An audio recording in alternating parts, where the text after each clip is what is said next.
and welcome to the show. Subscribe at kevinmd.com/podcast. Get CME for this episode by clicking on the CME link in the show notes. Today, we welcome back Altelisha Taylor. She's a family physician and a sports medicine specialist. Today's Kevin MD article is titled, "What is the best student loan repayment plans for medical students and residents?" Altelisha, welcome back to the show. Thank you for having me.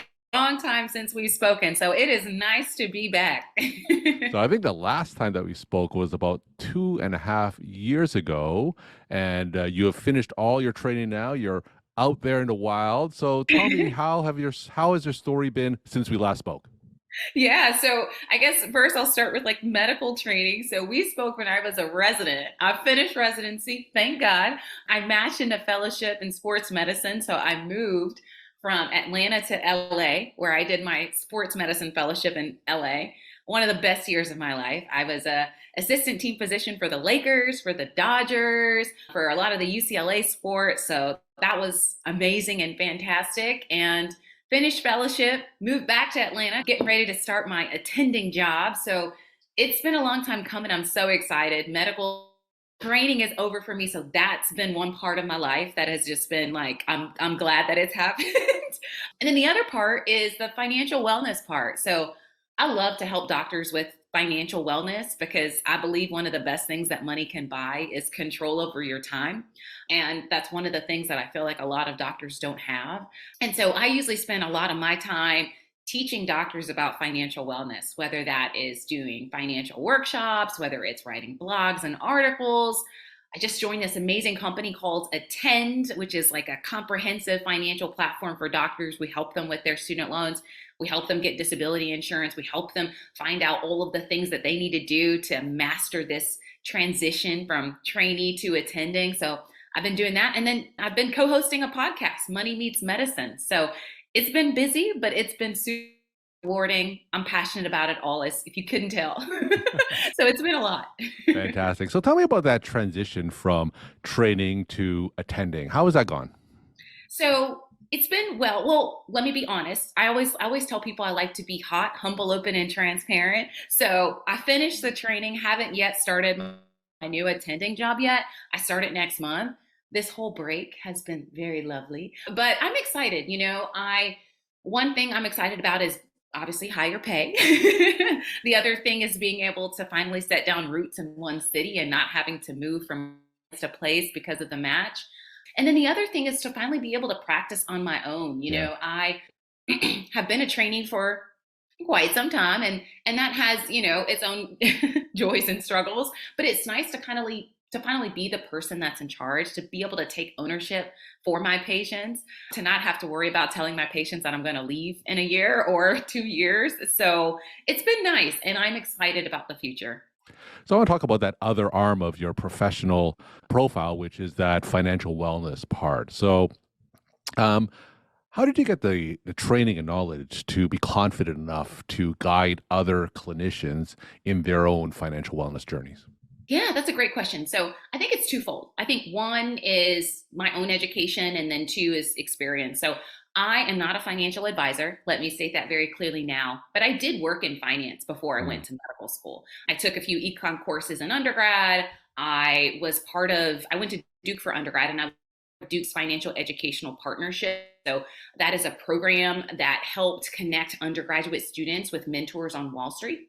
So I did like Barclays Analysts Hmm. Day, and so I had mentors on a lot of the big banks. I had a mentor in Goldman Sachs, a mentor at Morgan Stanley. So those are some of the big kind of Wall Street banks, and so I had some introduction to finance from there. When I finished undergrad, I spent a year working at the Center on Budget Policy Priorities. So I had some sort of health policy finance experience. And then I worked in private capital in Washington, D.C. for a year before going to medical school. So I think part of this is like my own personal experience working in finance and getting some of that education. And then the other is just passion and interest. I'll be really honest and say one of the things that really motivated me to want to help other doctors in this area was when I actually decided to do family medicine as a specialty. I knew that I wanted to do sports medicine. That was always the end goal. But because sports medicine is a subspecialty, you kind of have to choose a primary specialty first. And when I was in medical school, it was really hard for me to decide, am I going to go the primary care route, the sports medicine, or am I going to go the surgical route through sports medicine and go through orthopedic surgery? And I was really having this hard time deciding one versus another. And it was interesting. I was actually sitting on my couch. I think it was beginning my fourth year of medical school, and my dad called me, and he could tell that was bothering me. He's like, Leisha, what's wrong? What's wrong? And I finally got the courage to tell him. And I said, you know what, Dad, I'm having a hard time figuring out which specialty I'm going to go into. I got to be honest and say, I really love family medicine. I love all that it's about. I love talking to my patients. I like the relationships that I get to have with them. I like that I get to see patients from, the time they're babies to the time that they're elderly adults. I love that family medicine has this emphasis on public health and public policy. I really do feel like it's right up my alley. But Dad, I can't ignore the money that I could make in orthopedic surgery. I can't ignore the fact that I would go to school, maybe an extra year or two of training, and make substantially more money. I was like, Dad, it just doesn't make financial sense for me. And he said, you know what, Leisha, I hear what you're saying, but at some point, you're going to have to define success for yourself. At some point, you're going to have to stop living your life for other people and do the things that make you happy. Mm-hmm. If money is your primary concern, if money is the reason why you're having trouble making this decision, then why don't you just start learning more about investing? Why don't you start learning more about ways to pay down this debt? Why don't you start learning more about other avenues where you can still have the wealth that you desire and have the life that you desire, but also have the career that you want? And so that was the motivation for me. So today's podcast, we're going to focus on one financial aspect that is on the minds of a lot of medical trainees, is how to repay their student loans. And I was on one of those Facebook financial groups, and there was a primary care physician who posted her student loans, and it was in excess of $400,000, and wondering how she was going to pay that all off on a primary care salary. And I think today's topic certainly is very relevant. Your Kevin MD article is titled, "What is the best student repayment loan plans for medical students and residents?" So tell us, how did your article come together?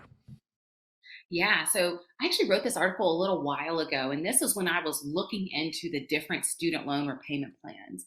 Similar to the person that you spoke to, I also have student loans, not quite that high of a burden, but around the average. Statistics today show that the average medical student has around $250,000 in student loan debt, and I am certainly in that midst. And so when I came out of medical school and I realized I had this large student loan burden, similar to the person you spoke to, I was wondering, what are my options? Am I just supposed to, live, with really frugal means until I'm able to pay this thing back? Or are there other options available to me? And so I started looking into this. Are there student loan forgiveness programs? Are there repayment programs that would make it more affordable?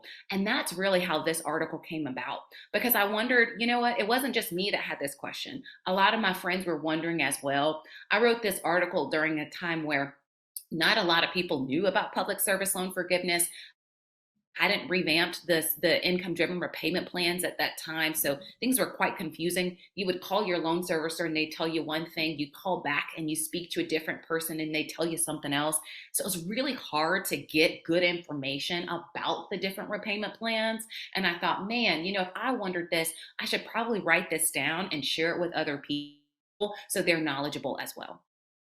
So let's have everyone at the same place. So some context. So if you have a medical trainee just finished their residency and now they're obviously an attending, just list out the option, the repayment options that they're confronted with. Yeah. And so I always tell people, you know what, there's two kind of big buckets, if you will. There are the people that know they're going to end up repaying themselves. So these are I'm paying it back myself, and I already know that. And then there are people that are like, I'm trying to get my loans forgiven. Look, I got a big loan burden. It's not realistic for me to pay these back. I've got kids. I've got a spouse. I've got other uses for my money right now. And there's just no way I could pay down this burden. And so I've got I'm going to pay it back myself crowd, and I'm going to try to get it forgiven crowd. And once we figure out which crowd you're in or what makes the most sense for you, then we can really plan of action for you. All right. So what kind of questions should one ask themselves in order to place themselves in one of those two buckets? Yeah. So I always tell people, let's figure out the basics. Let's figure out where you are starting from. That is usually my step one. And what do I mean by that? I mean, let's log into studentaid.gov. Let's get the courage to look and see what that number is and figure out number one, how much do you owe? How much do you owe? I have some people that have really large student loan balances, and I'm like, you know what? It probably isn't realistic for you to pay this back. So we need to figure out a way for you to get it forgiven. And then I have other people that have really small loan balances, and I'm like, okay, maybe this is more feasible for us. And so figuring out how much you owe, figuring out how many different loans you have. Usually you get a loan for each semester that you were in medical school or each semester that you were in undergrad. Different loans do you have? What is the interest rate on those loans? What's the fee that you're being charged to have the loan in the first place? What's your loan servicer? Usually, when people have federal loans, they are given a loan servicer, which is the company that you actually use to repay the loans. Who's your loan servicer? And so these are some of the basics that I'm like, okay, let's figure out where your starting point is. And then let's, understand all of the different options that may be available to you. And that really depends on where you are in your training. Are you a resident? Are you an attending? Are you someone that's open to switching jobs? Let's see, does your employer qualify for public service loan forgiveness? Are there other loan forgiveness programs that you may be eligible for? I find that a lot of physicians tend to focus solely on public service loan forgiveness because it is a great program, but that program may not be good for one person or that may not be applicable to everybody. And so there's other loan forgiveness programs that people sometimes forget about. There's that default income driven repayment forgiveness that will forgive your student loan burden after you've made 20 to 25 years of payments. There is a faculty repayment program where if you are faculty at a medical institution, they'll give you $40,000 towards your student loans every 2 years.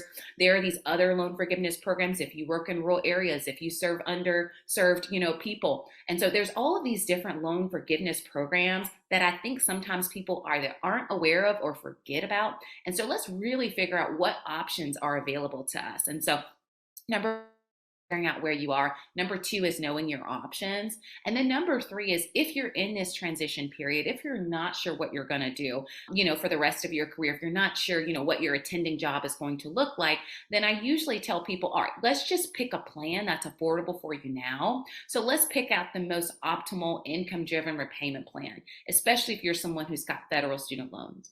These plans have changed so much over time. The Biden repayment plan, which is now called SAVE, it stands for Saving on a Valuable Education. He's come up with that plan. That plan has just hit the market in July. And so maybe you might want to look into that plan. There are some other income driven repayment plans that may be more suitable for some attendings that have a higher income. So let's really run the numbers and figure out which plan should you enroll in that will give you the lowest monthly payment, or which plan should you enroll in that will have you paying the least amount on your loans over a period of time. So it's really select the most optimal income driven repayment plan. And then lastly, if your employer qualifies, then why don't we just enroll in the Public Service Loan Forgiveness Program? This is a program that is free. It is not binding, meaning if you decide to sign up for it and then you change your mind later, it's not like you owe any money. It's not like there's any penalty. So there's really no harm in signing up for it. And so let's just get you signed up for this program. Let's get you in the most optimal income driven repayment plan. And let's continue to check in with you every 6 months or a year and make sure that that's still the right plan for you. So let's talk more about the public service loan forgiveness program, because that's the option that I see come up most frequently on the loan forgiveness pathway. So you mentioned a little bit about that program, but tell us a little bit more. What kind of commitment does that physician need in order to continue qualifying for that program? How much of that loan is forgiven? Just give us a little bit of the nuts and bolts of that program. Yeah, absolutely. So there's four kind of eligibility criteria for this program. Number one is that you have to work for an eligible employer. What is that? That is usually an employer that is a nonprofit institution, that is a governmental institution, or an academic institution. And because those three things are so broad, a lot of physicians do actually qualify. And so if you're not sure, what you can do is take a look at your pay stub, and there's something on your pay stub called an EIN number. It stands for Employer Identification Number, and you can plug that into the federal PSLF help and they'll let you know if your employer qualifies. And so, number one, you got to work for an eligible employer. Number two, you have to work at least 30 hours per week. That is what, in the eyes of the Department of Education, they consider full time. And so, as long as you work at least 30 hours per week, then that's good. Number three is you have to be enrolled in an income driven repayment plan. That you have to select a payment plan where you're making monthly payments based on the amount of income that you bring in, right? And there's four different options of income driven repayment plans that you can select from. There is pay as you earn. There is revised pay as you earn, which is now called SAVE. There is income based repayment, and then there is income contingent repayment. So you've got to choose one of those income driven repayment plans. And then the last thing is that you have to make at least 120 payments, so 10 years worth of payments. Those payments do not have to be active. So you can get your payments in residency, take a few months off before starting your attending job, and then resume those payments. You can get a job in private practice for a couple years, make a lot of money, and then go back to an academic job, and it'll continue to count. And so but you need to make at least 10 years worth of payments. So I'll repeat those one more time. Number one, you got to work for an eligible employer. Number two, you need to work at least 30 hours per week. Number three, you need to be signed up for an income driven repayment plan. And number four, you have to make at least 120 payments or 10 years worth of payments. So I just want to be clear in terms of the settings of these eligible programs. So they're not necessarily solely focused on rural areas. Is it feasible to have eligible employers in cities and in non-rural areas? Yeah, absolutely. I did my residency at Emory, which is in the thriving city of Atlanta, and it qualified. I did my fellowship at UCLA in Los Angeles, sunny California, and it qualified. And so it's really about who signs your checks. And if that person that signs your checks or that employer is a nonprofit institution, is an academic institution, is a governmental institution, then you qualify. So this is not based on whether or not you work in a rural area or an urban area. This is all based on the classification of your employer. And another good thing about this program is, as it stands right now, there is no cap or no limit to how much student loans they will forgive. I have seen doctors get $400,000 of student loans forgiven, $500,000 of student loans forgiven, $200,000 of student loans forgiven. So there is no cap. If you meet those four qualifications and you've made your 120 payments, they will forgive your debt. There is actually a Facebook group, I think it's called PSLF, stands for Public Service Loan Forgiveness, Eligible Physicians. If you type that in, you can join that group. There's tens of thousands of doctors Facebook group, and you'll see the stories of people saying, oh man, today was my forgiveness day. I got my loans forgiven. Oh man, I got 1 month left. I can't wait. People saying, you know what? I got my loans forgiven last year. I didn't even think it was possible, but it happened for me. So I really want to give people some assurance that this program does work. I know a few years ago, there were all these headlines in the news saying that people were applying for this program and getting denied. They have revamped the program since then. They have put in so much more information about how people can get forgiven. And remember, this is something that President Biden really wants to do. He really wanted to do a sweeping forgiveness program for everybody, but that wasn't approved by the Supreme Court. And so one of his ways of still kind of giving people this forgiveness was relaxing some of the rules for the Public Service Loan Forgiveness Program. And so this is a program that is real. This is a program that physicians are using to get their student loans forgiven. And it may be a good avenue for you to get your student loans forgiven. We're talking to Altelisha Taylor. She's a family physician and a sports medicine specialist. Today's Kevin MD article is titled, What is the Best Student Loan Repayment Plans for Medical Students and Residents? Altelisha, earlier on in our conversation, you mentioned just so many options that new physicians are confronted with when it comes to addressing their student loans. Is there a central place where someone can go to and evaluate these options rather than going to them individually? What resources do you recommend for that? Yeah, so I'm so glad that you asked. I just joined a company with my podcast co-host, Dr. Jimmy Turner, and that company is called Attend for Doctors. And so we have got a free app. If you go to the App Store, if you got an iPhone and you type in Attend for Doctors, there is an app there. You can make a profile, you can sync your loans, and we're going to help you out. So we've created a public service loan forgiveness quiz. We've got a public service loan forgiveness track and keep track of your payments for you. We've got reminders to remind you to, certify your income. We've got a financial checklist to remind you of different things that you may need to do. And so I would recommend that first. Again, that app is completely free. Number two is my blog website, careermoneymoves.com. You can go on there and click, and I've got a bunch of blogs and articles that will give you a lot of information. Number three is my personal website, dralishataylor.com. You can go on that one, also get some information. I mentioned that Facebook group, PSLF Eligible Physicians. So if you've got a question, you can ask it in that group. And not only myself, but a lot of other doctors chime in and answer questions that have regarding the program. And so I would start with those four resources as a good place. And of course, you can always go to the federal student loan website. That's studentaid.gov. And they have a frequently asked questions tab about public service loan forgiveness if you wanted to look there as well. And my final question, Leisha, just tell us some of your take-home messages that you want to leave with the Kevin MD audience. Yeah, so my take home message is getting a plan for your student loans. I know it's been a while since a lot of us have had to pay on our loans, but the payments are getting ready to restart. And I want to make sure that you're not caught by surprise. So my take home message is really get a plan for your student loans. That means figuring out the basics. How much do you owe? Who is your loan servicer? How much is your payment?